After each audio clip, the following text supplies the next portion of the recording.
Encounter, पान सिंह का चंबल घाटी में खात्मा, 1981 की उस रात के बारे में आप बताएं जो कि आपने रथियन का पुरा नाम के गांव में सारी रात बिताई थी और भोर होने के पहले पान सिंह तोमर और उनके टोली के 9 लोगों का खात्मा हुआ।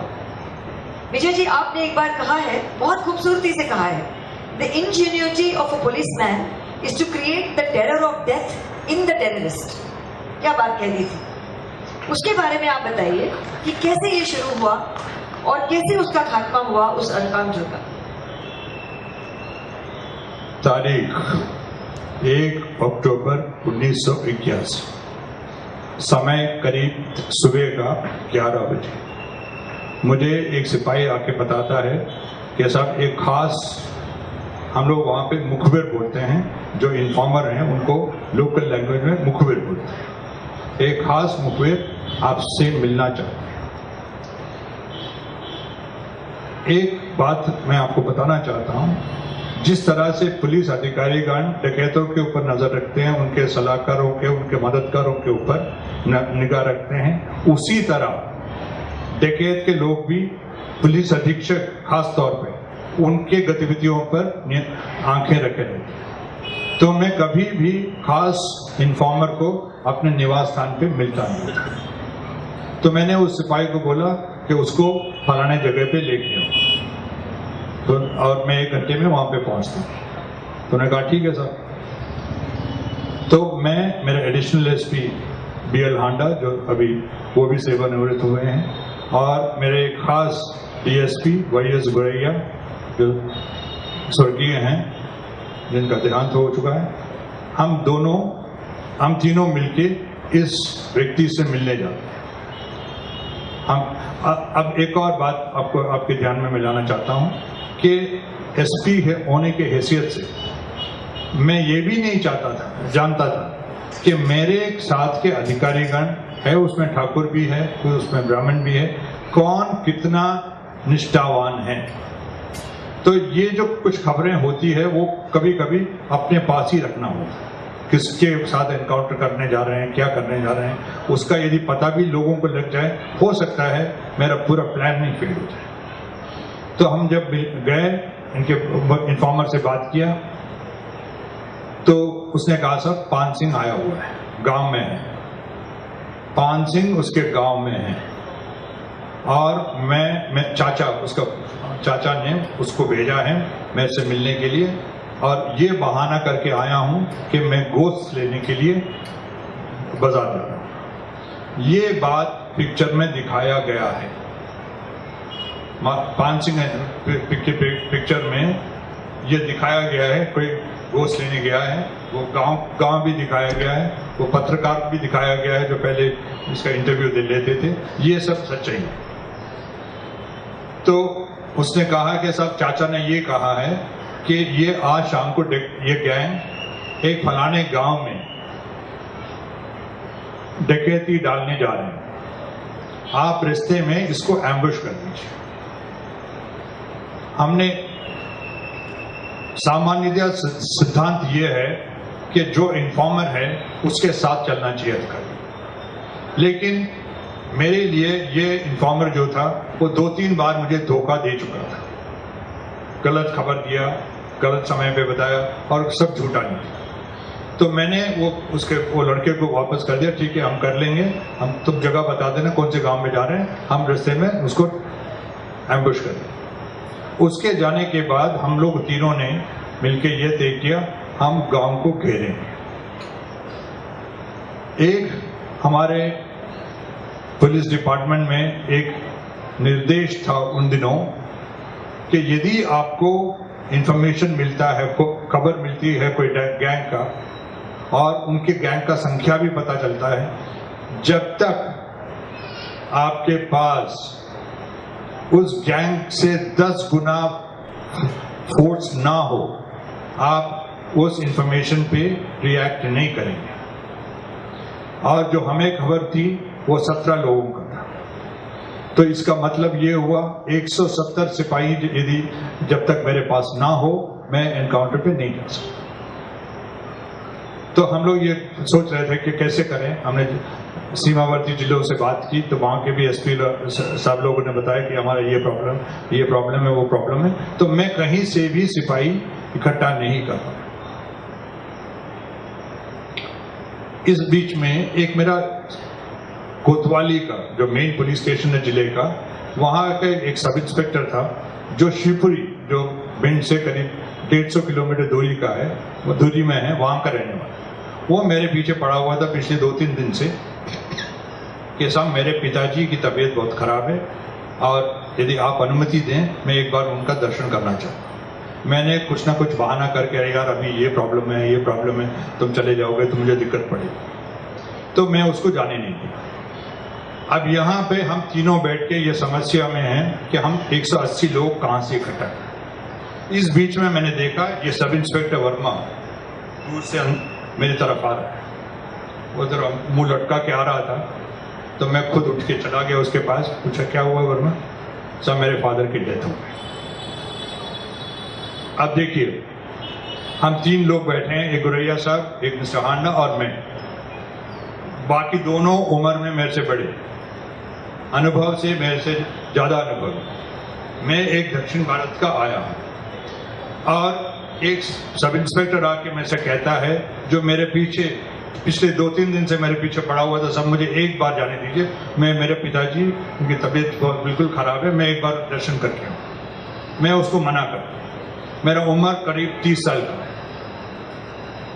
ये खबर सुन के गुरैया साहब जो सबसे बुजुर्ग थे उसने कहा कि साहब आईजी साहब का निर्देश जो हो अपने जगह पे हो, ये खबर शुभ है और हमको एनकाउंटर के लिए जाना चाहिए। अब मेरे लिए ये सब जानकारी मुझे मालूम नहीं था कि इस तरह की कोई खबर आए तो उसको शुभ माना जाता है। तो मेरे मन में एक संकोच, मैं क्या मुंह दिखाऊंगा अपने वो सब इंस्पेक्टर को जिसको मैंने वंचित किया अपने पिताजी से मिलने से, उनके अंतिम समय पे मैं उनका दर्शन नहीं करा। और यहाँ पे दूसरी समस्या कि मेरे पास उतना बल नहीं है, 5 खबर है और मैं उतना बल इकट्ठा नहीं कर पा रहा हूँ। और मेरा एक डीएसपी जो मेरे से बुजुर्ग है और उम्र में ज्यादा है और अनुभव में भी ज्यादा, वो कह रहा है साहब आप अभी कुछ भी मत सोचिए, चलते हैं एनकाउंटर, जितने लोग हैं उतने लोग चले। अब मैं एक दुविधा में पड़ गया था। एक मॉरल डायलेमा होता है कभी सभी अधिकारियों का, हम लोग सभी फेस करते हैं, लेकिन मेरे पास भी और कोई चारा नहीं था। एक था इंफॉर्मेशन सही था, मुझे मालूम था, और गांव को घेरना था वो भी मालूम था, लेकिन मेरे पास बल नहीं। लेकिन मेरी एक आदत थी कि जो ठीक है निर्देश किसी का भी हो उसका उल्लंघन करना मैं जानता था, मैंने किया भी है और मेरा कुछ नहीं बिगड़ा था। तो मैंने तय किया ठीक है, तो मैंने आरआई जो होता है रिजर्व इंस्पेक्टर, उसको बोला जितने लोग मिल जाते हैं उसको तैयार करो, वेपन्स इश्यू करो, चलते हैं। पता नहीं क्या हुआ उस दिन, ये मेरा आदेश देने के बाद 15 मिनट मुझे रिपोर्ट मिल गया, सब तैयार है, गाड़ी में बैठ गए। ये जो जगह थी वो भिंड ग्वालियर मेन रोड में, जहां भिंड से करीब 17 किलोमीटर दूरी पर और रोड से करीब 5 किलोमीटर अंदर वो एक गांव था। सड़क से गांव करीब 2 या 3 किलोमीटर का था। इस बीच में इस उत्साह के माहौल में हमने केवल इतना ही तय किया था तीनों के बीच में, हम गांव को घेरेंगे, उसके बाद क्या करेंगे उसके बारे में कोई बात ही नहीं हुई। इतना ज्यादा एक्साइटमेंट था हम लोगों में।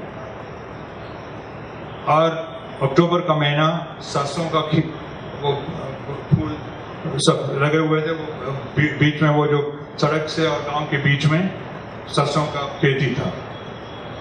मैं तो अपनी गाड़ी में गया, जीप में। जब मैं सड़क से दृश्य देखता हूं,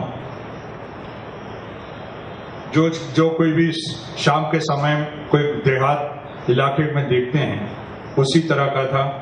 चिमनी से धुआं निकल रहा है घरों से, मतलब घर का शाम का खाना बन रहा है, कुत्ते भौंक रहे हैं, मवेशियों को खेत से वापस लेके आ रहे हैं। लोग भी अपना लोटा लेके जाके वापस आ रहे हैं, सब सामान्य। कोई ऐसा महसूस नहीं हो रहा था कि कोई भी असामान्य चीज हो गांव में। हम लोग घेर लिया गांव को। घेरने के बाद अब सब अलग अलग ग्रुप में थे। मैं एक जगह पे, डीएसपी साहब एक जगह पे, एडिशनल एसपी एक जगह पे। तो डीएसपी साहब से मेरे से सबसे नजदीक थे, तो वो आए मेरे पास, सर अब क्या करें? हमने कहा देखो अंधेरा होने वाला है, ये करीब अभी 5:30-6 बजे हैं, हमको गांव में घुसना चाहिए। वो गांव भी एक अजीब किस्म का डिजाइन था उसका, वो पूरा हरिजनों का गांव था और उसका एक ही ओपनिंग था रोड की तरफ, जैसे यू, अंग्रेजी का यू लेटर होता है, उसका बेस सड़क की तरफ और उसका ओपनिंग उसके ऑपोजिट साइड। तो हमने कहा चलो घुसते हैं। उन दिनों पुलिस में केवल 303 राइफल्स थे। 303 राइफल्स, हमको उससे और आधुनिक हथियार नहीं था। उसका अगला आधुनिक हथियार था SLR, सेल्फ लोडिंग राइफल्स। दूसरा 303 में एक राउंड लोड करो, फायर करो, फिर दोबारा लोड करो, इस तरह का होता है। मैनुअल लोडिंग हर राउंड के बाद करना होता है। SLR है सेल्फ लोडिंग, एक फायर हो गया ऑटोमेटिकली दूसरा बुलेट चेंबर में चला जाता। तो इस तरह का हमको करीब 30 वेपन्स मिले थे। अब कभी कभी ये मैंने अनुभव किया है, महसूस किया है, कुछ ना कुछ अजीब सा शक्ति मुझ में आ जाता है, कोई अजीब सा विचार आ जाता है। तो मैंने जब डीएसपी साहब को कहा कि चलो हम 10 लोग अंदर घुसते हैं, उसमें मैंने दिमाग में तय किया कि हमको इसमें 2-3 लोग जो SLR वाले हैं उनको लेके जाना चाहिए। तो उनको भी लेके गए और जैसे हम उस ओपनिंग की तरफ पहुंच रहे थे, मेरे दिमाग में आया हमको ये दो कम से कम लोगों को छत पे चढ़ाना चाहिए। आखिर बाद में हमको पता चला that was one of the master strokes. ये हमने 2 सिपाहियों को ऊपर चढ़ाया। ऊपर चढ़ने के लिए क्योंकि मिट्टी का दीवार था, कोई पत्थर वत्थर नहीं था चढ़ने के लिए। मैंने उसको कहा कि मेरे कंधे पे तुम पांव रखो और तुम चढ़ जाओ। तो उसको पहले तो अजीब सा लगा, एसपी कह रहा है कि उसके कंधे पे मैं अपना पांव रखूं, मतलब वही जातवाद बातें। लेकिन मैंने कहा देखो एनकाउंटर की बात है, तुम लोग चलो और तुम लोगों के लिए निर्देश ये है, ऐसे प्लान्ड फायरिंग करो, कंट्रोल्ड फायरिंग करो, जिससे कि पान सिंह को ये लगे कि पूरा छत पे कम से कम 15-20 हमारे सिपाही, कभी इधर जाके फायर करो, कभी उधर जाके फायर करो, कभी कंटिन्यूस फायर करो, कभी सिंगल फायर करो, ऐसा लगना चाहिए पूरा छत हमारे कंट्रोल में। तो वो चढ़ के चले गए। बाद में जब एडीजी बन के मैं वापस स्टेट में आया, वो सिपाही मेरे से मिलने आया और तब तक तो मेरा एडीजी का रैंक था। एसपी का रैंक में एक स्टार और एक अशोक का एम्बलम होता है, गवर्नमेंट अशोक का एम्बलम, और एडीजी का होता है एक पेटेंट सोर्ड और वो नेशनल एम्बलम। तो वो आके मेरे कंधे में हाथ लगा के पूछता है, साहब ये वही कंधा है ना जिसके ऊपर मैंने पांव रख के ऊपर चढ़ा था? ये है भावना, ये है उनको, उसको जो मन में जो लगा होगा कि देखो साहब एक कैसा अधिकारी है ये, वो अपने कंधे पे, वर्दी के कंधे मुझसे कह रहा है तुम पांव रख के चढ़ो। खैर हम ये 2 लोगों को, हम लोग 10 लोग थे, मैं था, वो डीएसपी था, एक इंस्पेक्टर था, बाकी सब सिपाही। हम गए गांव के ओपनिंग की तरफ। हर गांव में आप लोगों ने देखा होगा एक जगह होता है थोड़ा रेस्ट प्लेटफॉर्म, जिसपे मवेशियों को चारा और पानी डाले, पानी पिलाया जाए। तो वहां पे घुसे, वहां पे पहुंचे और वहां पे एक ओपनिंग था और हम लोग गांव के अंदर घुसे। अब देखिए ये टाइम लगा होगा हमको 5 मिनट। 5 मिनट पहले कुत्ते भौंक रहे थे, चिमनी से धुआं निकल रहा था, लोगों का आना जाना हो रहा था। जैसे हम अंदर घुसे, कुत्ते भौंकना भूल गए, दरवाजा सब बंद हो गए और पूरा गांव में सन्नाटा। और सिपाही लोग अंदर घुसे, दरवाजे पे लात मारा। वो सिपाही मेरे जैसे नहीं थे, उनको साले से ऊपर भी गालियां आती थी, तो उस तरह की गालियां निकालने शुरू किए। अब इस बीच में एक व्यक्ति बुजुर्ग सा दौड़ता हुआ दिखा, तुरंत जाके सिपाही ने पकड़ा और मेरे पास ले गया। तो ये साहब ये दौड़ रहा है। आप यकीन मानिए, अंग्रेजी में बहुत किताबें, मिस्ट्री किताबें मैं पढ़ा था स्कूल कॉलेजेस के टाइम पे। एक शब्द आता है एशन फेस, मतलब चेहरे में ऐसा लगता है जैसे खून ही ना हो। ये जो ash, what is the Hindi for ash? राख। हाँ, राख। जैसे चेहरे में राख पोता हुआ। तो उसको पकड़ के मेरे पास लेके आया। उसने कहा, साहब मुझे क्यों मार रहे हो? तुम्हारा बाप, शब्द नोट करिए, तुम्हारा बाप मेरे पीछे खड़ा हो, मतलब मान सिंह उनके उसके पीछे है, तो मुझे क्यों मार रहे हो? हिम्मत हो तो उसको मारो। उसने इतना बोला, फायर शुरू हुआ और हम तुरंत आके वो जो भी बनाया था प्लेटफॉर्म जैसा, उस पे कवर लेके बैठे।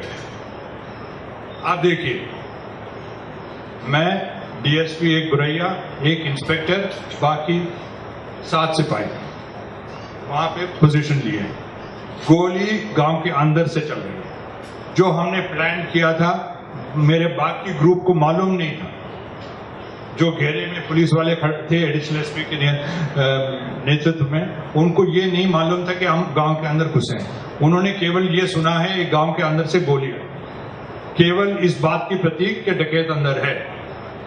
अब गोली चली तो ये भी जवाब देंगे। तो हम फंसे बीच में डकैतों के और पुलिस वालों के। अब देखिए, मैं कुछ चीजें जो है ना, कई घटनाओं के बारे में केवल जो उसका लीडर है उसी को मालूम होता है। बाकी कहने के लिए तो कई लोग कहानी बना सकते हैं। और मेरे सामने मेरे साथ एक इंस्पेक्टर था, वो एक बुज़दिल आदमी था।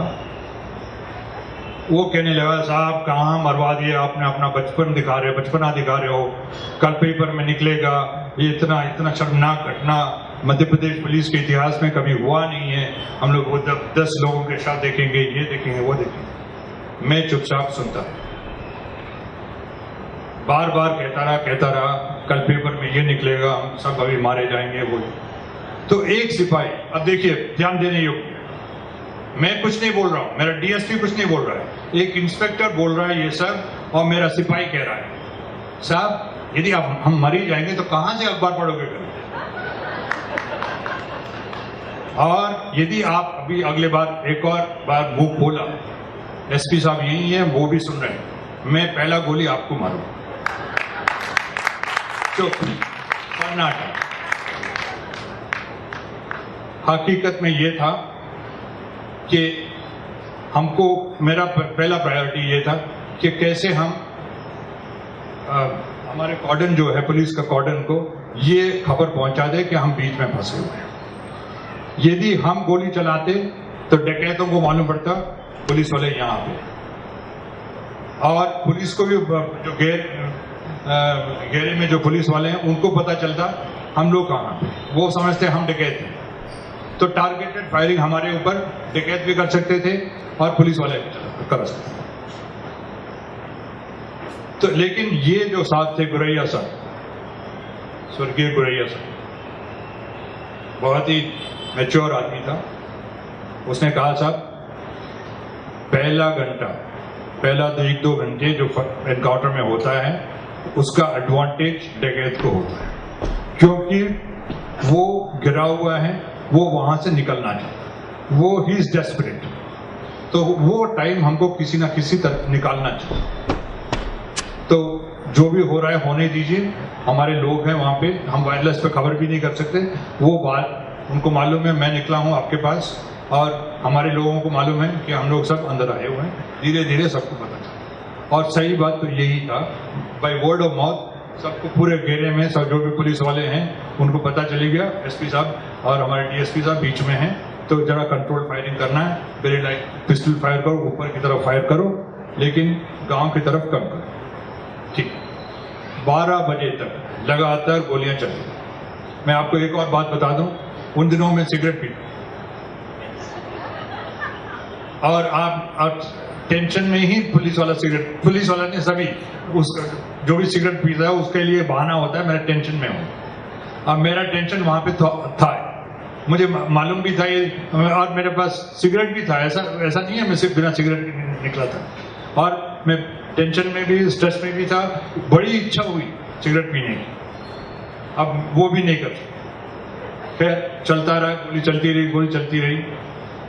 करीब घड़ी, वो उन दिनों वो रेडियम वॉच मिलता था, रेडियम, जिससे रात को भी वो टाइम दिखता था। देखते रहे, 11 बज गया, 12 बज गया।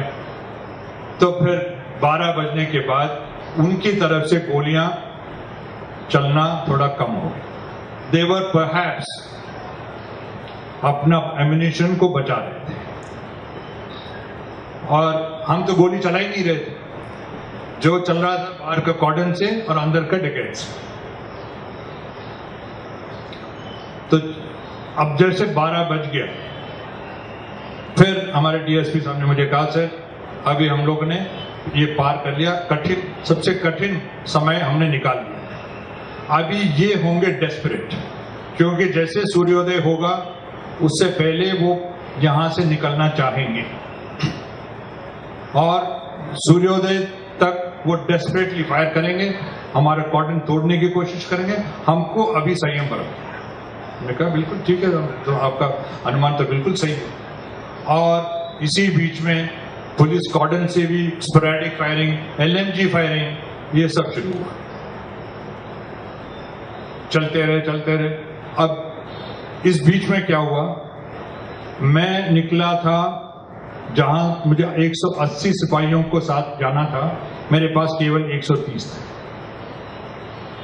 जब लोगों को पता चला, पुलिस वालों को, कि एनकाउंटर शुरू हो गया, एनकाउंटर चल रहा है, और पान सिंह के साथ एनकाउंटर हो गया, पता नहीं कहां से ये प्रकट हो गए सिपाही लोग। जब मैं सुबह गिनती लिया, मेरे पास 1,500 सिपाही, जो 130, यही मैं बता रहा हूं, जहां पे सही काम होता है, मतलब पता चलता है ये सही एनकाउंटर, कोई बेवकूफी नहीं हो रही, गोली चल रही। तो अपने आप इधर उधर से लोगों को जैसे पता चला, कोई बीमार था, कोई ये था, कोई काम से गया हो, तो वो अपना सब राइफल लेके पहुंच गया। रात भर गोली चलती रही, सूर्योदय हुआ, हम रात भर लेटे हुए पोजीशन में थे, खड़े हो गए, थोड़ा अंगड़ाई लिए, और मेरा मुंह गांव की तरफ था। मैं केवल थोड़ा सा मोड़ के पीछे की तरफ देखा, हमने देखा एक 6 फुट 4 इंच का लाश पड़ा हुआ, 6 फुट से ऊपर, और लंबा लाश। जो डिस्क्रिप्शन हमको हमारे पास पान सिंह का था, वो केवल यही था। फोटोग्राफ था पुराने सब, वो कोई डेटेड फोटोग्राफ तो होता नहीं है, कोई बहुत बचपन का फोटोग्राफ, कोई सर्विस रिकॉर्ड के आधार पर, लेकिन केवल उसके बारे में जानकारी ये थी कि ये सब लंबा चल रहा है। और उसके बाद देखा कि सब पड़ी हुई है, करीब 10 लाशें थी वहां पे। लेकिन सवाल ये उठा कि सब खबर तो 18 की थी, बाकी कहां गए। इस बीच में पता चला कि हमारे 2 सिपाही इंजर्ड हो गए, तो उनको इलाज के लिए भेजना था। इसी बीच में पूरा ट्रैफिक बंद हो गया था। भिंड ग्वालियर का रोड में गाड़ियां, ट्रक्स, बसेस सब इकट्ठे हो गए थे। लोग तमाशा देख रहे थे, जैसे हर जगह पे होता है, जब भी कोई पुलिस कार्रवाई होता है तो अपने आप पब्लिक इकट्ठा हो जाता है। इस बीच में मेरा छोटा भाई जो फौज में था, मेजर था, बबीना एक जगह है झांसी के पास, वहां पे पोस्टर था। 2 अक्टूबर छुट्टी का दिन, उसका अगला दिन भी कोई छुट्टी का दिन था, तो उसने सोचा चलो भैया से मिल के आते हैं। तो वो अपने धर्मपत्नी के साथ एक MPSRTC बस में ग्वालियर तक शायद ट्रेन से आया था, ग्वालियर से भिंड में बस में आ रहा था, और ये बस फंस गई थी जहां पे एनकाउंटर चल रहा था। वो बेचारे खड़े होकर आ रहे थे, इतनी भीड़ थी गाड़ी में। तो उसने पूछा किसी से ये क्या हो रहा है, क्यों गाड़ियां रुकी हुई है? साहब यहाँ पे एनकाउंटर हो रहा है। अच्छा, ये कोई नया एसपी साहब आए हैं और रमन साहब को पता नहीं उसका एनकाउंटर चल रहा है पान सिंह के साथ। तो उसका इतना कहने से मेरे भाई ने कहा वो तो मेरा बड़ा भाई है। तुरंत लोग उठे, उनको सीट वीट दे दिया और यहाँ पे बैठिए, यहाँ पे बैठिए, एसपी साहब के भाई हैं, और उनको सीट मिल गया। भिंड जिले में यदि आप ग्वालियर की तरफ जाते हैं, बस स्टैंड पहले पड़ता है। भिंड तो ऐसा एक जिला है, शहर है, एक सड़क का, एक मेन रोड है, उससे दोनों तरफ मकान बने हैं, वही एक जिला हेडक्वार्टर है। तो पहले तो एमपीएसआरटीसी का बस स्टैंड, पूरा शहर क्रॉस करो, उसके बाद सिविल लाइन आता है जहां पे डीएम साहब का, डीजे साहब का, एसपी साहब का निवास था। ये ड्राइवर ने जैसे पता चला मेरा भाई का उस बस में है, पूरा एमपीएसआर बस स्टैंड में ना रुकते हुए पूरा शहर पार करके मेरे घर के सामने जाके उसको बस जाकर रोका और भाई को बताया ये आपका भाई का घर है। तो पब्लिक का परसेप्शन देखिए, once you do a right job, once they know that you have done a clean job, they are there to support you. अब ठीक है, इस बीच मेरा डीआईजी भी आ गए, सब कुछ आ गया, हम डेड बॉडी लेके पोस्टमार्टम के लिए लेके गए। उसके बाद मैं घर पहुंचा करीब 9 बजे। फोन आते रहे, बधाई हो साहब, ये हो वो हो। उन दिनों भिंड जिले में मैनुअल एक्सचेंज होता था और वहां पे जिलों में एक टेलीफोन ऑर्डरली का पोस्ट होता था जो एसपी साहब के घर पे रहते हैं।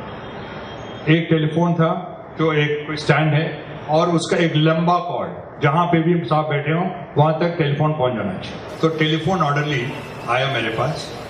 वहां पे भिंड में मध्य प्रदेश में एक परंपरा है, जो टेलीफोन आता है तो पहले ऑर्डरली उठाता है, साहब कभी नहीं उठाते सीधा, और वो कहता है मैं श्रीमान पुलिस अधीक्षक महोदय के निवास से सिपाही नंबर, वो पूरा अपना बैज नंबर बताता है, मैं निवेदन कर रहा हूं, आप श्रीमान कौन बोल रहे हैं? ये उसका आधार कार्ड, पूरा आधार कार्ड में जो भी डिटेल्स है वो पूरा उसमें बता देता है। तो इस तरह का एक कॉल आया, उसने कहा सब हवाना से कॉल है। मैंने कहा हवाना से? ठीक से सुना तुमने? हाँ सब हवाना से। तो उसने मुझे फोन दिया तो एक्सचेंज वाले ने कहा सर श्रीमान एसपी साहब बोल रहे हैं? हमने कहा हाँ। सब हवाना से कॉल है। मैंने कहा हवाना क्यूबा से? हाँ सर क्यूबा से। देखिए 9 बजे की बात है, सुबह 2 तारीख की 9 बजे। तो उसने कनेक्ट करा दिया। तो वहां से फिर पूछता है एसपी साहब बोल रहे हैं? हमने कहा हाँ। सर महाराज बात करेंगे। वहां पे महाराज का मतलब हुआ माधवराव सिंधिया। तो उनको फोन दिया तो मैंने विश किया सर गुड मॉर्निंग। तो उन्होंने वहां से बोलना शुरू किया, Vijay congratulation, well done. I said, sir, you're speaking from Havana. I have just returned from the place of encounter. And how did you come to know of this? No, the BBC is covered. And he also tells me. वो बताते हैं कि sir आप ज्यादा ऊंचा मत कूदिए, मुझे बता रहे हैं। वो ये कह रहे हैं देखिए, look at the social conditions in India. यहाँ के समाज की स्थिति देखिए, एक इतना अनुशासित सिपाही जो कि देश के लिए एथलेटिक्स में मेडल्स दिलाए हैं, वो गांव में वापस आके उसको डकैत बनने का मजबूर हो जाता है और आज पुलिस वालों ने उसको मारा। This is the new BBC news. BBC news ये नहीं कह रहा पान सिंह ने ये किया, इतना अत्याचार, वो नहीं कह रहा। काश यदि पान सिंह तोमर वाला पिक्चर जिसने बनाया हो वो हमसे बात करता। मैं इसको यही उसका थीम, पिक्चर का थीम तो यही है। मैं सिंधिया साहब को कोट करके ये कहता कि this is the sum total of the life of पान सिंह।